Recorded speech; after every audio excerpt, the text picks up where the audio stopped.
What is going on, everybody? Welcome back to the show, the podcast. I think this is episode 190?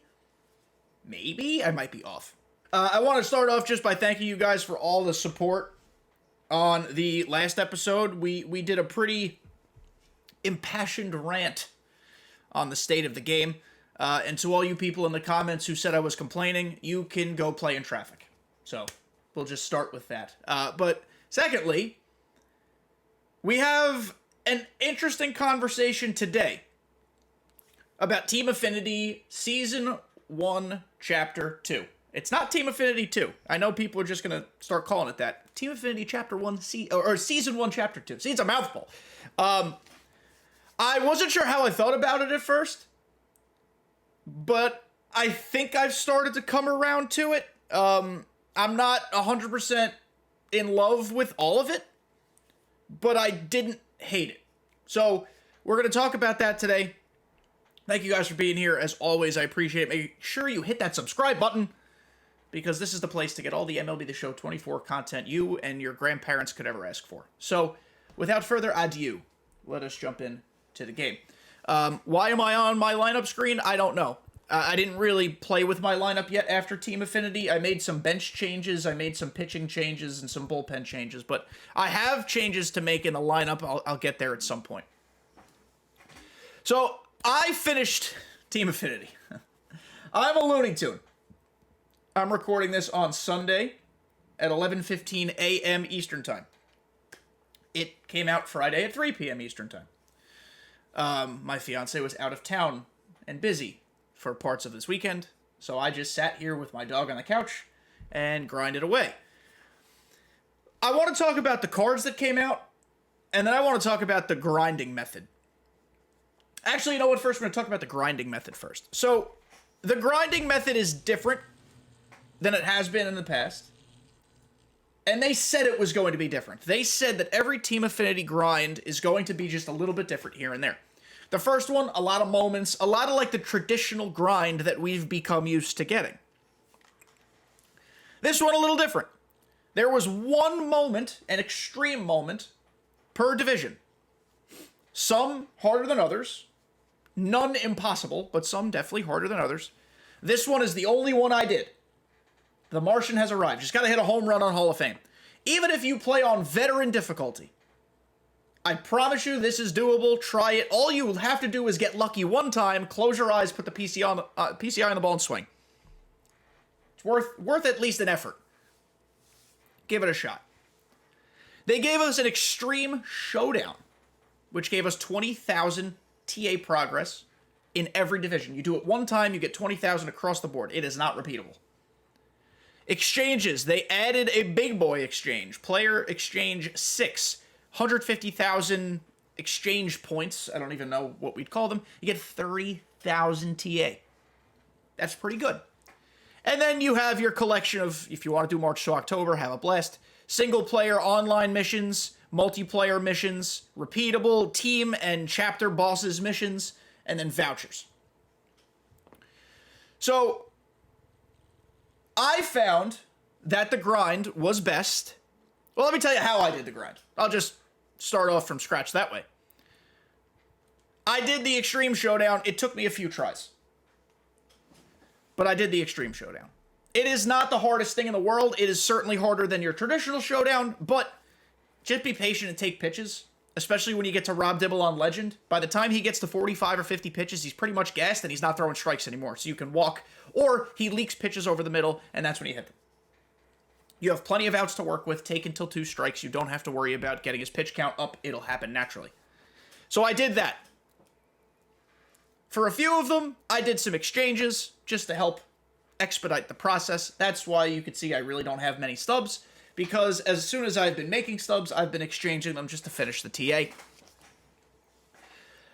This is the one thing I didn't love. Listen, I'm not the biggest Conquest lover on the planet we call Earth, but this Conquest, the TA Season 1, Chapter 2 Conquest, is long. It's got 15 games in it, right? 15 strongholds. You get 4 Team Affinity vouchers for doing this whole effing thing. That's it. 4. 4 vouchers. A voucher's worth like 2,800 trade-in points for TA. It's worth nothing. So I did the Conquest. I got my 4 vouchers. I really only did the Conquest because I wanted the PXP and the offline mission grinding that I could do for TA, and because I wanted this pack. This pack ended up getting me a base round. It really wasn't worth my time. But for you, it could be a rare round. I do suggest you do this Conquest one time. That's it. Don't repeat it. You can repeat it. You won't get this pack repeated every time, but you can repeat for vouchers. Up to you. Entirely up to you. Grind your own way. I'm just telling you what I found to be the most efficient way. So I did the Showdown. I did the Conquest. I did a few exchanges here and there. Those are not mandatory, but they do, of course, help.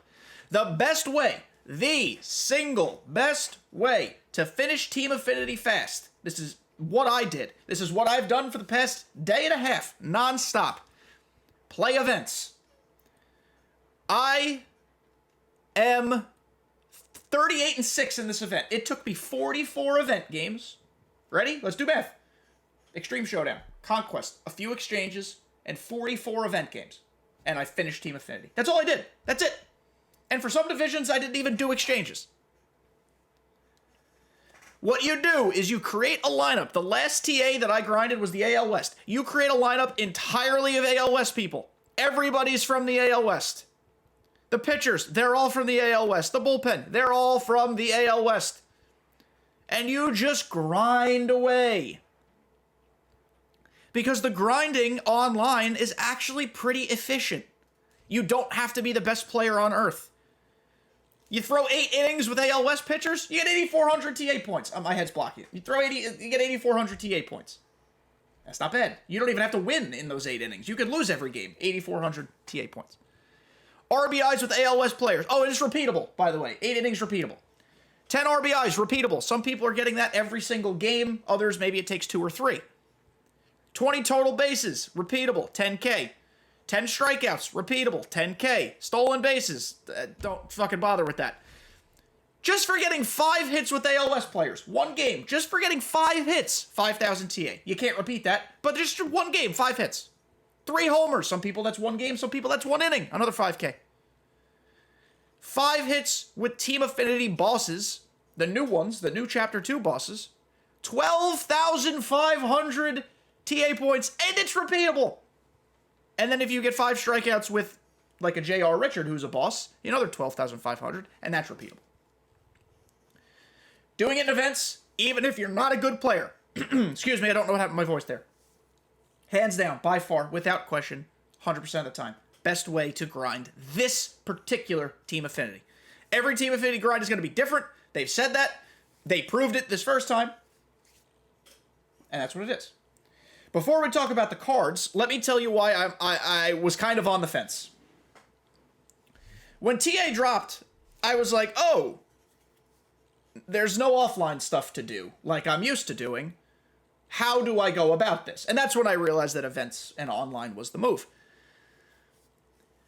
So it took me a little while to formulate my opinion on the grind. Overall, I think this grind was catered more to people who play online. You can see I finished, relatively speaking, Team Affinity pretty quickly because I'm an online player. And I'm like halfway decent. I have 2 thumbs. Now, if you're listening to this, and you are a majority offline player, this Team Affinity grind is going to take you significantly longer. Usually it's going to take an offline player longer anyway. That's how it should be created. That's just the nature of how this works. But this one's going to take you a long time, in my opinion. I think this grind was a little imbalanced. I think it was catered more towards an online player. Things I liked, however, I liked the introduction of extreme moments. If you are a skilled player, you can theoretically get the upper hand by doing some of these moments. I loved the Extreme Showdown. I do think 20k, though, is not really worth it. I know it's 20k in 6 divisions. If I was crafting this, I would have made 2 showdowns, No vouchers in the showdowns. Screw vouchers. Throw vouchers away. There is a regular showdown that has vouchers. Get rid of that. I would have two showdowns. I'd have an extreme showdown that gives you like 40k, and a regular showdown that gives you 20. And you can repeat both of them. You can always repeat showdowns. That's the way I'd create it. It gives you incentive to try the harder one, but you can also repeat them all. So that's the way I would do it personally. Overall, I didn't hate this TA drop. It's important to note, right as we're about to talk about cards now, this is my segue. The purpose of Team Affinity is not to completely overhaul your entire team, right? I mean, there will be changes. I would say, generally speaking, historically speaking, every TA drop, there's like 5, 6, 7 cards that are like, oh, these are dudes. And the rest are kind of like binder fodder, BR guys, fun in events, theme teams. But generally speaking, TA is about volume and a couple darts hit the bullseye. That's it. I think this Team Affinity was really nice for adding pitcher depth to the game. Didn't really add relievers. I wish there was another way to get us more relief help. Bullpens are getting better, but they're not great. But this entire Team Affinity drop, coupled with the release of Jacob deGrom and the announcement of 95 Al Leyer in other parts of the game, this is all about pitchers. It's good, because the game has been significantly imbalanced online. It's been all hitting. Now that the game is not really performing well, and it's not smooth at all, I don't know what the game is about online at all. But theoretically, it's offense-based. So I'm going to go through all these cards. It's not going to be necessarily a review of each one, but we will look at each one, say what they're good for. I'll tell you which cards I think you should be using. Heads up this week, by the way, we're doing a little special thing for you guys, because so many good pitchers dropped. Thursday, we're doing a How to Pitch With, and Friday, we're doing a How to Pitch With. We're getting a double upload How to Pitch With this week. You'll have to wait to see who those pitchers are. But we'll start with the AL East. Heston Kjerstad. He is balanced across the board, and he's a fun prospect. He's got a really nice swing. Because he's so balanced, though, he doesn't do one thing particularly well, and that's why he's not making my team. But this is a fun card, nice swing. Like, if you use him in an event or you get him in a BR draft, you're in good shape. Sedane, Rafaela. I'll learn how to say his name eventually. He's going to be on the Red Sox for a while. This card's really fun. Plays a lot of positions. Speedy. Fantastic in the field. He's a diamond at every position off rip in the field. His offense is definitely a little lackluster, but this is the type of guy I can see you putting on your bench. I might even consider putting him on my bench because he can be a pinch runner and he plays everywhere. He is... He versatility proofs your team. That's the best way to say it. Because you only have 4 bench spots now, obviously with the DH taking up another roster spot. To have a guy like this who's a glue guy who can go anywhere, who can pinch run for just about any position, he can pinch run for every position except first and catcher without having to make a secondary swap. So, I mean, is he the best player? No. Is he going to carry your God Squad? Probably not. Does he have a little bit of utility? Kinda. Jason Dominguez. He's going to be one of the most popular players we see. He fits the Buxton boost. I have him P1. That's why it says his vision is 60. His vision off rip is 59. He fits the Buxton boost. He's already pretty speedy with 81 base speed, 80 base fielding. I wish his contacts were a tick higher. I wish his clutch was a bit higher. But, incredible swing, switch hitter, nice compact little strike zone. Jason Dominguez is very good. Is he going to make my team? I'm not sure. I'm not running Buxton anymore. I'm actually not running any boost right now. I'm kind of just using the cards I want to play with instead of being confined to a captain. My left fielder right now is Bernie Williams. I'm real close to P5. I'm like a couple games away from P5 Bernie Williams. I could see a world in which Dominguez swaps in there. He's got a little more speed, a little more pop, but he's got less contact. And I've been liking the higher contact guys this year, especially with how bad vision and clutch have been. Just because the cards are low overall. So Jason Dominguez might fight for a starting spot. Very good card. Xavier Isaac. Honestly, I like to think I'm pretty familiar with the farm systems of teams in the AL East because I'm a Yankee fan. Never effing heard of this guy. Maybe that's pretty silly of me. He's a one-trick pony. He doesn't field particularly well. He fields fine. He's a first baseman. He is slower than all hell, 48 speed. He is a righty killer. Relative sense, because it's still early in the game cycle and nobody is actually a killer of anybody. He's all right versus lefties. His vision doesn't fit the Buxton boost. His clutch is kind of low for a bench bat. I don't think his Arenado boost 45 speed. He has got 48 speed. He doesn't even fit that. So kind of not awesome. Rays fans, I'm sorry. Orelvis Martinez, this guy again, we've had cards of him before. He's a third baseman who can play the middle infield as well. He's got a strong arm. You could play him at third and feel comfortable. I wouldn't put him at second or short. Probably just a third baseman. I look at this card and I see him as a bench bat who can hit lefties at best. He's not incredible. His vision's not great. His clutch is okay. His clutch makes him better against righties, I suppose, but it makes him worse against lefties, which is his strong side of the platoon. So, not my favorite card. I guess I wouldn't be shocked if you brought him in as a pinch hitter, but I'm not going to. So, out of the AL East, the best card is Dominguez. The second best card is Rafaela, just in terms of utility. And then it's kind of a crapshoot from there. I think Heston Kjerstad's going to be one of the most fun cards, but not really in ranked so much. Moving on to the NL East. This division's really, really good. Really, really good. We'll start with the same card we've seen since MLB The Show 2006 when it first became the show. Eddie Matthews, or Ed Matthews, if you're going to be formal and read his card. I don't know what there is to say about Eddie Matthews anymore. This is Eddie Matthews. He's got great power. He's a bat-first guy. You either love his swing or you dislike his swing. Will I see him in ranked? Absolutely, because the third base pool is a little shallow right now. You've got, like, Heimer, who's a switch hitter, so I prefer that. You've got Anthony Rendon. Maybe you're, like, moving a middle infielder over to third. I anticipate seeing Eddie Matthews. I'm not going to play him, but I anticipate seeing him. He's a good card. Noble Meyer. Kind of fun. He may be someone I give a try in ranked. He throws a sinker. His fastball gets up to 98. He's got no quirks, of course, because he is a prospect. 95 break, 95 velo. Control and BB per 9 are not horrible, 77 and 82 respectively. Pitch and clutch is 89.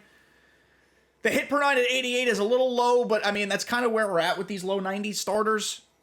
I don't think he's bad. His delivery takes a little bit to deliver the pitch. It's kind of slow, but sometimes that might be helpful. It might put your opponent in a rocking chair a little bit. So I don't hate Noble Meyer. Luis Angel or Luis Angel Acuna. This card stinks. If I'm going to be perfectly honest. He's a speedy boy who fields well. He plays short, second, and center field, and he's not a great hitter. But if you're going to compare him to somebody who does essentially the same thing, Ceddanne Rafaela is a better card for you to have because he's diamond at every position, secondaries included. He's a little slower, but his bat is more balanced and he plays more positions. I'd rather take Rafaela if it's a 1-to-1. Now, this Acuna, of course, has Ronald Acuna's swing because why wouldn't they do that? But this guy is a chicken nugget. He's 5'8", 180 pounds. He looks so weird in the batter's box. Acuna is not phenomenal.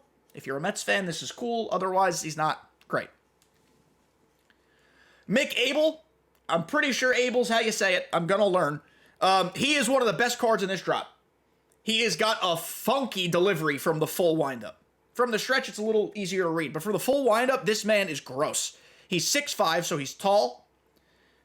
Nice stamina at 103. 98 hit per 9. K per 9, 94. Velo 91. Break 97. He's got a sinker, a circle change. His curveball is filthy. Couple things to be concerned about is that his BB per 9 is a 69. Nice. And his control is a 79. So it's not incredible. But in 4.1 innings in the event, I haven't let up a run. And ironically, I have a .69 whip. Very nice again. Nice everywhere. 6 Ks.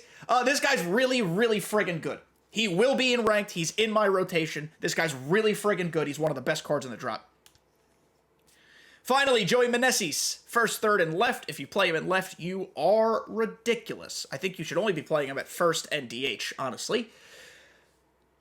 He's a bench bat. He crushes lefties. He's got 100 clutch, 84 vision. It's actually a really valuable bench bat. He's got a really nice, easy swing.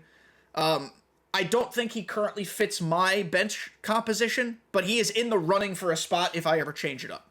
Bench bat, nothing more. Fun card, though. Not bad at all.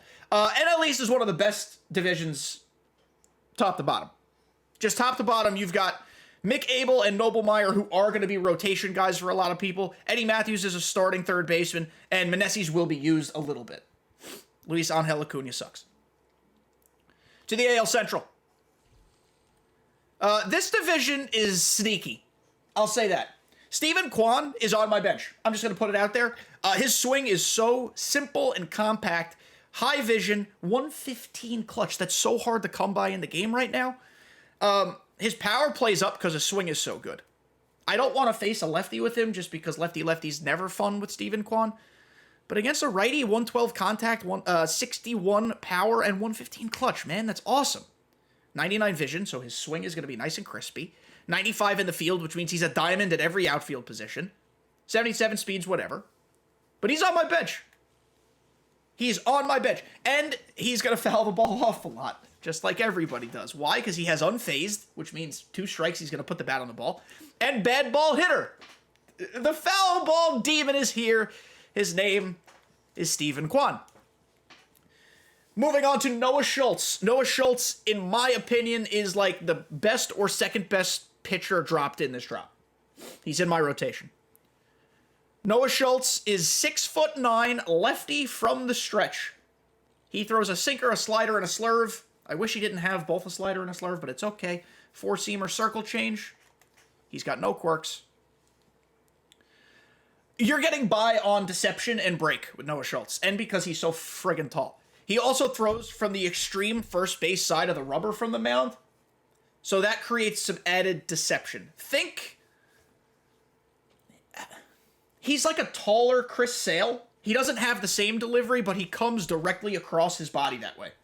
Taller Chris Sale. It's not an apples to apples comparison, but it's close. Now, giant ol' asterisk here. I think he's Hall of Fame and above, because on All-Star, I got my shit kicked in with him. 7 innings, 9 ERA, 2 whip. Now, it's 3-0, because I can also hit, but not great on All-Star.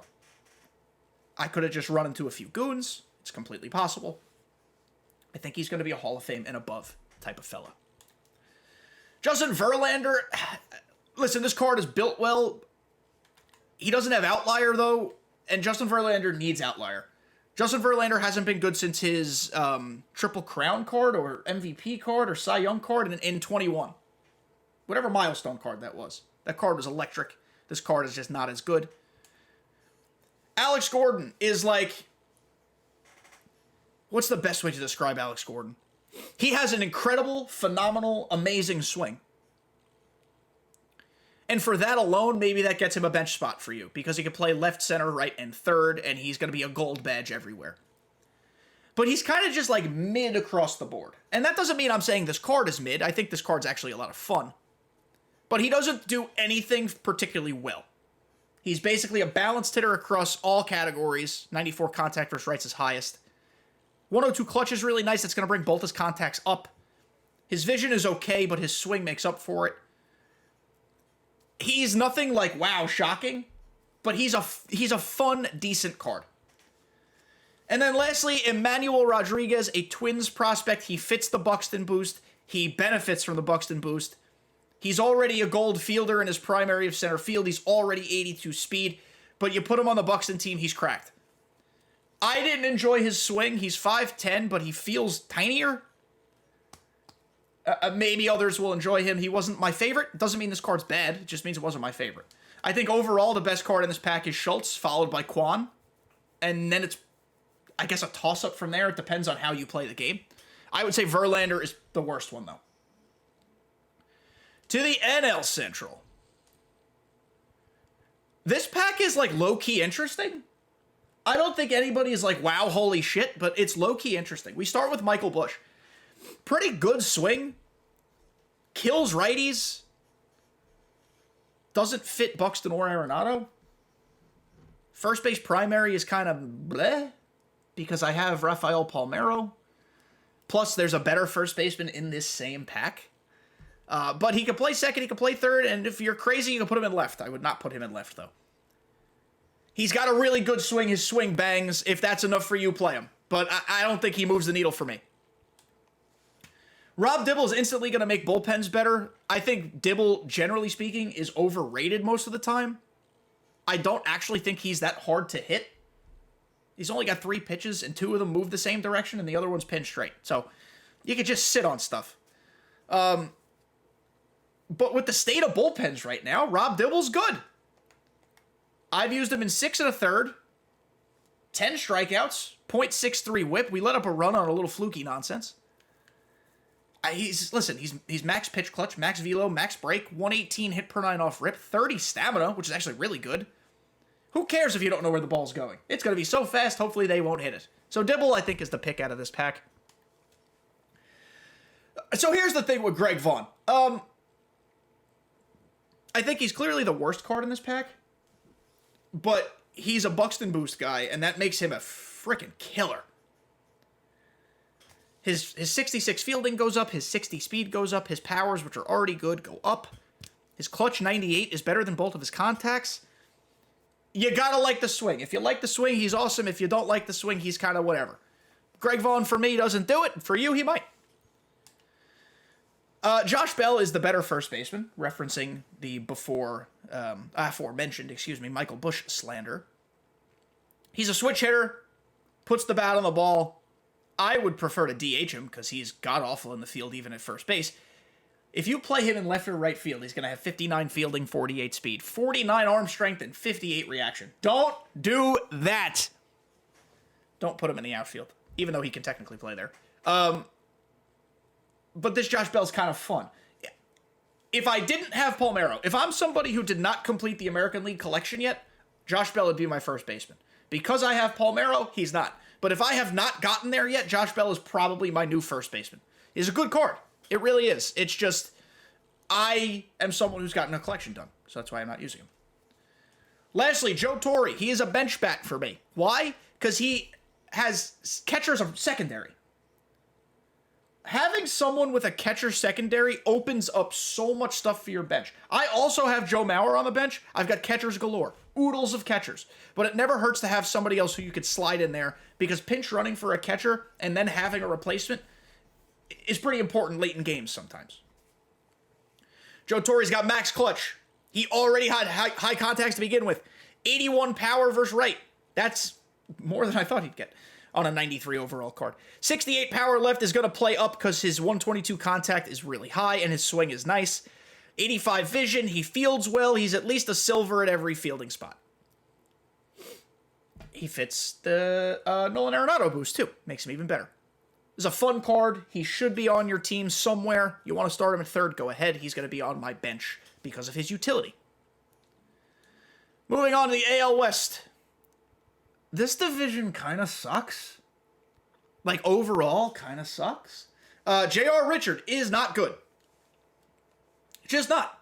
Doesn't matter how hard a pitcher throws, especially as a starter. He's got nothing that is deceptive. He's got nothing slow. I need a changeup. I need a forkball. This card should have. Hasn't J.R. Richard had forkballs in the past? This needs a forkball. Take away his two-seam, or take away, or just add a forkball, and now we're cooking with something a little better. But this card is just not even worth me going over. Don't use this card. Tim Salmon, kind of mid. He's got a weird offensive build. His vision isn't good. His swing isn't good. His clutch is 95. It's fine. He's not good in the field. He's not fast. He doesn't fit either of the relevant offensive boosts right now. Kind of just nothing. Jacob Wilson. Fun card. Has a good swing. High contacts and high clutch. 108 clutch is better than both of his contacts, which are 105. That's good. Not a lot of power. If you put him at P1, he's a gold at every position, which is short, third, left, and right. 75 speed, that's nice. I don't really know in what capacity you'd use him. I feel like he's not a ranked card. Like, Rich Aurelia's theoretically a better shortstop if you've gotten enough collection done to have Aurelia. Jacob Wilson's okay. I don't know. He's kind of just mid. He doesn't really excite my stuff downstairs.